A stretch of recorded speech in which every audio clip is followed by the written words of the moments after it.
Fala pessoal, bem-vindos a mais um vídeo. Hoje nós vamos falar a respeito da possível crise que vai acontecer nos próximos meses ou que talvez já esteja acontecendo. Vamos falar também sobre certos bancos que acabaram falindo nos últimos dias e como nós podemos nos proteger daqueles movimentos que irão acontecer no mercado ou que talvez irão acontecer no mercado financeiro nos próximos meses. Eu vou deixar aqui o Ibovespa de fundo pra gente, enquanto a gente fala um pouco do que está acontecendo. E a primeira coisa que eu tenho que falar aqui é como geralmente um banco quebra.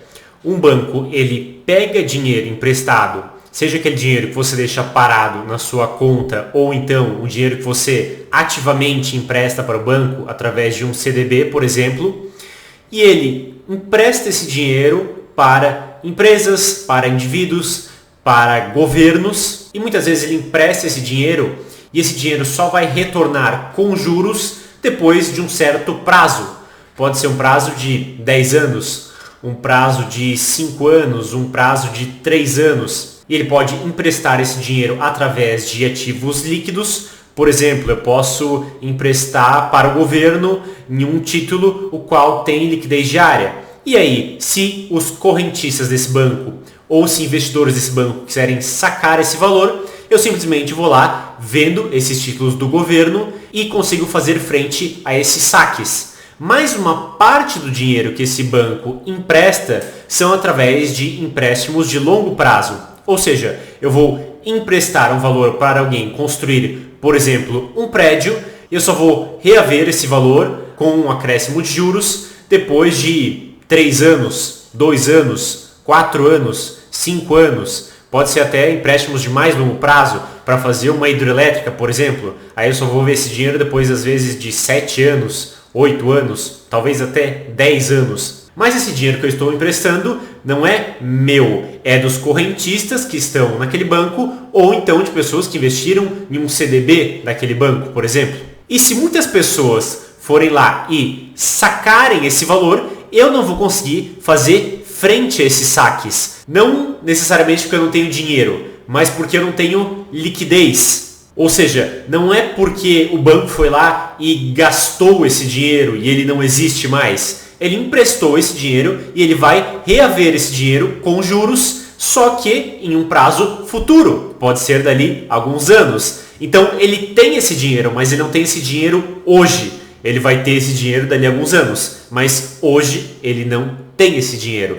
E daí com isso, se muitas pessoas acabarem indo nesse banco e querendo sacar o dinheiro que eles têm em suas contas nesse banco, ou então até sacar dinheiro que eles têm investidos em CDBs desse banco, por exemplo, esse banco não vai conseguir fazer frente a esses saques e vai acabar quebrando. É assim que geralmente bancos quebram. E é por isso que é importante bancos terem boa parte desse valor que eles têm investido em investimentos com liquidez. Investimentos com liquidez diária ou com alguma liquidez de curto prazo. Porque se houver alguma situação difícil na economia mundial, esses bancos vão conseguir fazer frente a esses saques e não vão quebrar. Só que aí, algum desses bancos não faz o dever de casa, tem baixa liquidez nesses investimentos e quando esses saques acontecem, o banco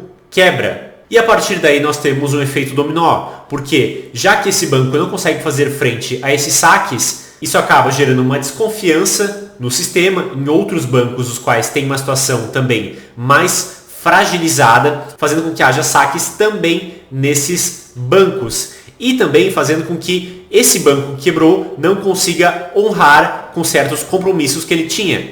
E muitos desses compromissos são com outras empresas e com outros bancos, fazendo com que essas outras empresas e esses outros bancos também fiquem em uma situação mais fragilizada. E a partir daí nós temos um efeito dominó de várias instituições financeiras e empresas quebrando. E como vocês sabem, eu já fiz outros vídeos ali em meados do ano passado falando que provavelmente no primeiro semestre de 2023 nós teríamos uma crise. Não porque eu tenho uma bola de cristal ou eu sei prever o futuro, mas sim porque era óbvio que depois da impressão de dinheiro que aconteceu em 2020 causando um aumento da demanda agregada, causando um aumento da inflação. Depois, inevitavelmente, iria acontecer uma queda na demanda agregada, junto com uma manutenção de certos níveis de inflação, o que poderia fazer com que bancos e empresas fossem à falência. Ou seja, aquela impressão de dinheiro feita em 2020 por parte dos bancos centrais, por parte dos estados, tanto o governo brasileiro quanto o governo dos Estados Unidos, ou então o governo de outros países, seja na Ásia, na Europa, na América Latina, isso inevitavelmente iria acabar gerando uma crise. Ou seja, o que foi feito pelos governos em 2020 e 2021 está hoje, em 2023, gerando uma crise. Mas agora a pergunta é, qual vai ser a gravidade dessa crise? Será que o mercado ainda vai cair muito? Será que ele vai ficar mais lateral? Será que ele vai cair, mas vai cair pouco? O que exatamente vai acontecer? Bem, eu também não sei dizer. Mas aí nós podemos ter alguns graus de crise. Nós podemos ter aquela crise quase que existencial, onde a sociedade vai parar de funcionar. E aí talvez a melhor resposta para essa pergunta a respeito do que fazer seja comprar uma espingarda e morar em uma fazenda no meio do nada.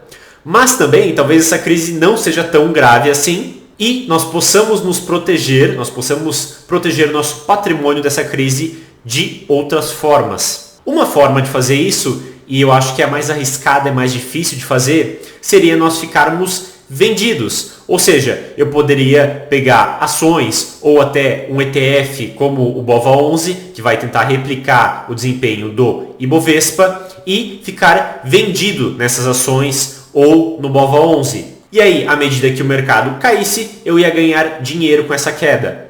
Outra opção seria, por exemplo, eu vender calls e comprar puts, ou só comprar puts. Poderia pegar o dinheiro que eu tenho disponível e instalar em ações, por exemplo, ou até que está em renda fixa. Poderia vender essas ações, por exemplo, ou sacar esse dinheiro na renda fixa e comprar todo esse valor em puts, imaginando que no próximo mês ou que nos próximos 2 meses o mercado iria despencar. E aí acabar ganhando muito dinheiro caso isso acontecesse, mas também ia perder esse dinheiro caso isso não acontecesse. Ou então poderia vender calls e comprar puts. E aí eu não precisaria me desfazer de nenhuma posição que eu tenho em renda fixa ou em renda variável. Mas se o mercado subisse, aí eu ia acabar tendo um prejuízo. Se ele ficasse de lado, eu ia acabar nem tendo muito prejuízo, nem muito lucro. E se ele caísse, eu ia acabar tendo um lucro. Agora, essas opções são as mais complexas, porque você pode ganhar, mas você pode também perder. E você tem que acertar o timing do mercado, o quanto mais ou menos que ele vai cair e quando que vai acontecer essa queda. Agora, diferente dessas formas, existem outras formas de se proteger, as quais não são tão arriscadas. Por exemplo, se eu tenho ações e eu quero manter esse valor investido em ações, eu posso comprar ações de empresas como utilities, as quais geralmente não caem tanto quando há uma crise. Por exemplo, ações de companhias de energia ou companhias de saneamento. Mas, se houver essa crise e o mercado derreter, essas companhias, as ações dessas companhias também vão acabar caindo, só vão cair menos. Outra coisa que eu posso fazer é investir, por exemplo, em fundos de renda fixa. Só que esses fundos de renda fixa também podem acabar sofrendo, porque algumas empresas podem dar o calote na sua dívida e, no caso, vão dar o calote nesse fundo que está emprestando dinheiro e você acabará sendo prejudicado por causa disso. Outra coisa que acontece também em fundos de renda fixa é que muitas pessoas sacam esse dinheiro em momentos em que o mercado cai muito, em momentos de crise, em momentos de insegurança. E com isso, a cota desse fundo muitas vezes acaba despencando. Por isso que é melhor você investir em fundos com um tempo de saque maior. Ou seja, investir em fundos com saque em D mais 30, D mais 60 e não em D mais 1, D mais 2, D mais 3. Porque esses fundos, onde você consegue sacar esse dinheiro de forma mais rápida, acabam sofrendo mais quando há essas crises de liquidez. Então, qual que é a melhor opção, Marcos? Eu diria que a melhor opção seria comprar, por exemplo, um Tesouro Selic, ou então comprar um CDB que paga 110% do CDI com liquidez diária. Porque aí você vai ter esse valor protegido, você vai ter um bom retorno com o mercado caindo, com o mercado subindo ou com o mercado de lado.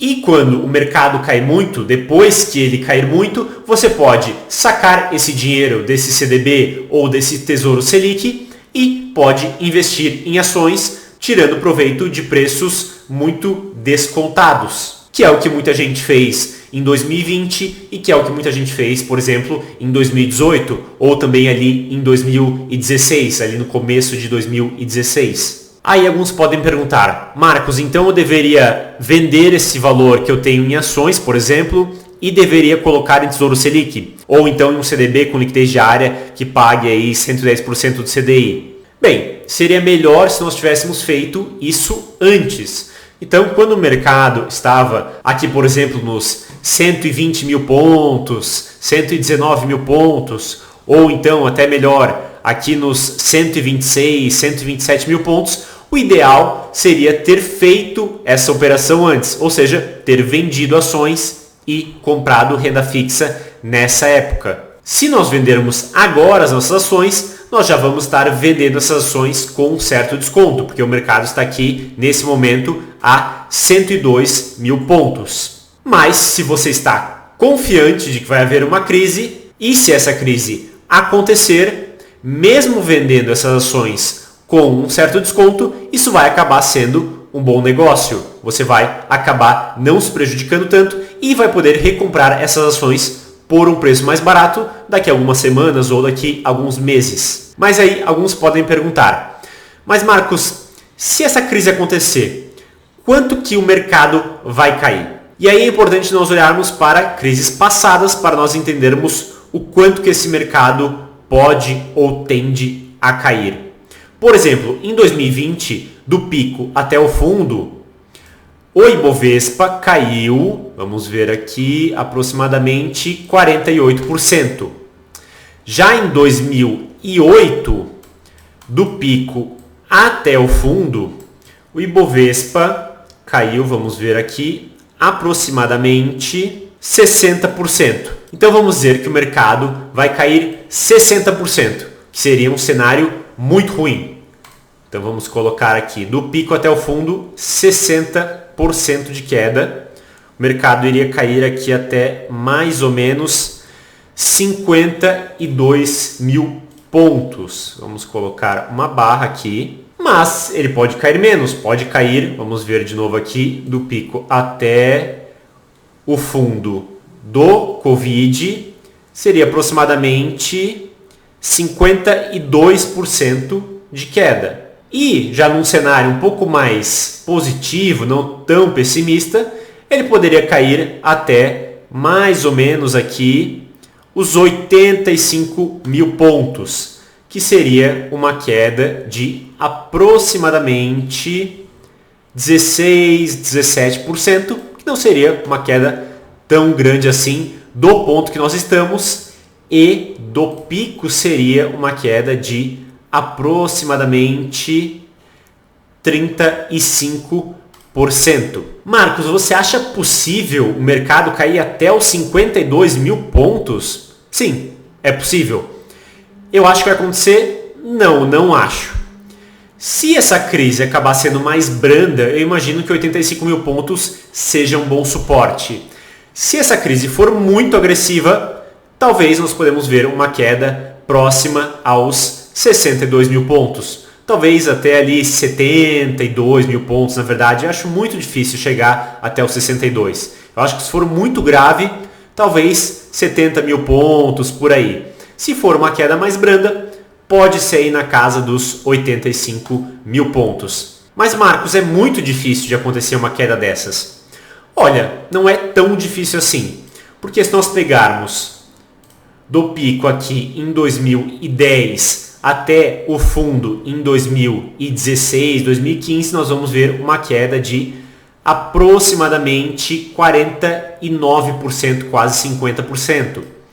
Se nós pegarmos aqui, formos ali para a década de 90, nós vamos ver quedas aqui de 62%.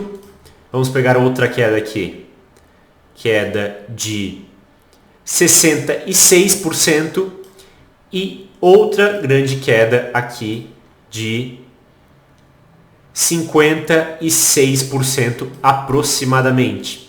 Então vejam, o mercado cair 50% até 60% não é algo tão estranho assim. Vocês podem ver que nos últimos 20 anos, 30 anos isso aconteceu mais de uma vez. Pode ser que o mercado caia 60%? Pode. Eu acredito que não. Eu acredito que vai cair menos. Mas se ele acabar caindo para que os 85 mil pontos, por exemplo, já vai ser interessante você zerar essa posição e aumentar a sua participação na renda fixa. Caso você acredite que isso não vai acontecer, que os bancos vão acabar sendo resgatados tranquilamente, que outros bancos não vão falir, que empresas não vão falir nas próximas semanas e nos próximos meses, aí talvez não valha a pena você zerar essa posição e investir em renda fixa. Vale mais a pena você manter essa posição. Eu não sei se essa crise vai ser mais branda, se ela vai ser mais profunda, se ela vai afetar mais ou menos o mercado financeiro. Mas nós temos aqui alguns cenários como os quais eu falei para vocês. O que eu acredito que provavelmente vai sim acontecer é que nós teremos meses muito difíceis pela frente. Então esses próximos 6 meses vão ser meses mais complicados, vão ser meses mais tensos no mercado financeiro, onde nós podemos ter talvez um mercado lateral e tenso, ou aonde nós podemos ver uma certa queda nesses mercados. E muito do que vai acontecer também depende dos bancos centrais. Se eles vão imprimir muito dinheiro e acabar resgatando esses bancos de forma rápida, que é o que o Fed está fazendo, ou então se vão fazer isso de forma mais lenta, fazendo com que haja quedas maiores nos índices acionários e também nas ações de certas empresas. Bem, pessoal, meu vídeo vai ficando por aqui. Espero que vocês tenham entendido, espero que vocês tenham gostado. Um abraço e até o próximo vídeo.